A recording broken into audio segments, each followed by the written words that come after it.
I think time management for a leader is many times it's difficult. We want to give of ourselves so much to others that a lot of times we don't take enough time for ourselves. I think if I go back and look at my career, like I said, starting of year 36, I think there are many times that I don't want to say the word neglect, but there are many times that I missed some opportunities, maybe with my family or with some loved ones, that I was putting the organization first.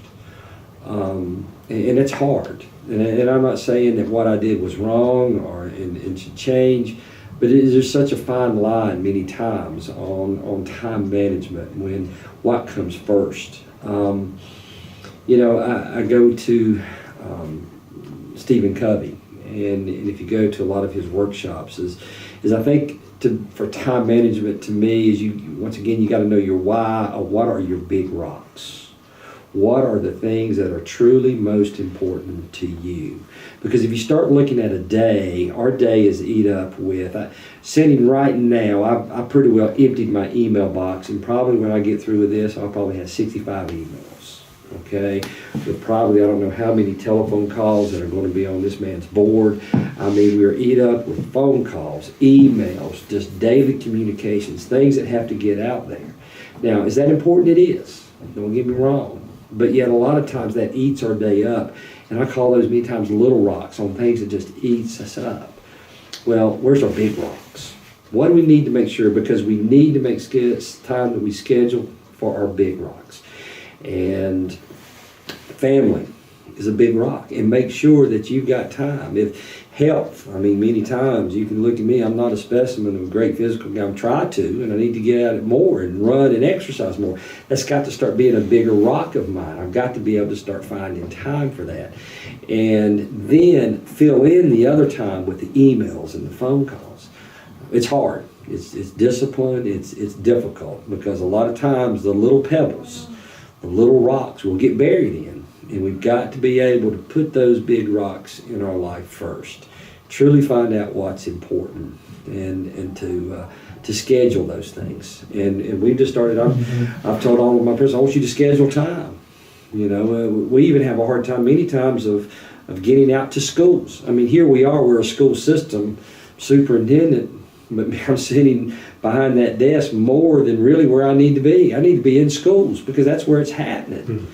Well, we've started making that a big rock, and we just started scheduling time to get out into the schools to talk with teachers more, to talk, once again, the organization.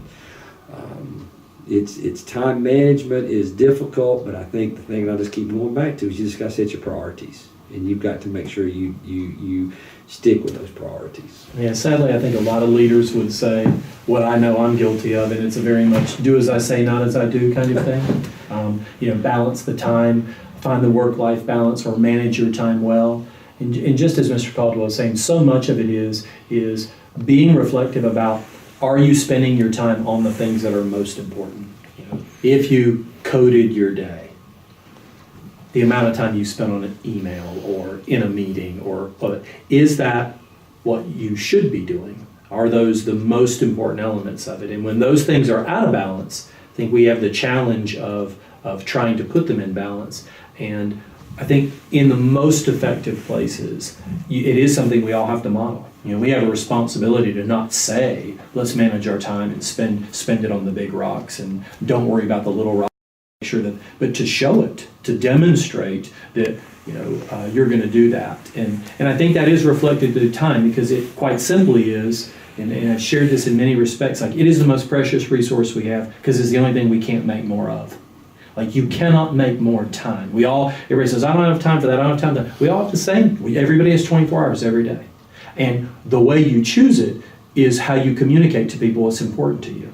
And so if you're a school leader and you're in classrooms and you're interacting with students and you're interacting with teachers, you are communicating to them what's important to you. If you spend 2 hours on your email every day, you are communicating what's important to you, directly or indirectly. That happens.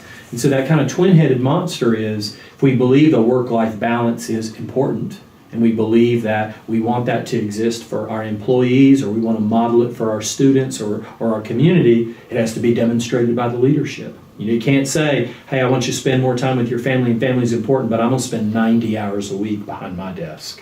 Like, that is, we might as well just put the hypocrisy sign on our chest and walk around with it. And so you cannot have an expectation, I believe, for others that you don't have for yourself. And from a leadership standpoint, it requires this constant push on each other that says, if we value these important things, or if we value balance in your life and time with family, then we have to demonstrate and reflect that for other people.